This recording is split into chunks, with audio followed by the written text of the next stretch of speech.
Hello guys, welcome to my channel. On this video, I want to talk about best organic fertilizer and insecticide for roses to bloom.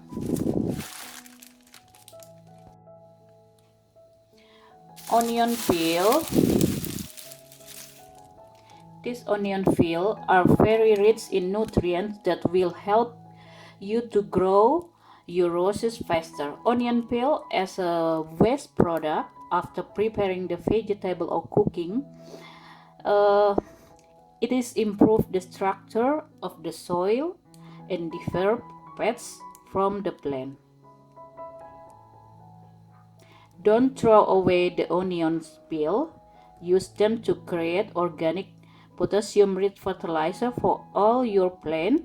On this video, I want to show you how to make organic fertilizer from onion peel. Keep watching my video, okay?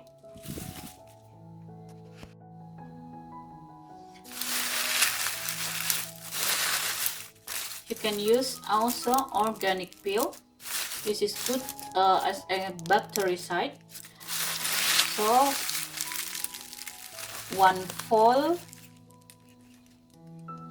onion peels, one full hand onion peels, mixed with 500 water.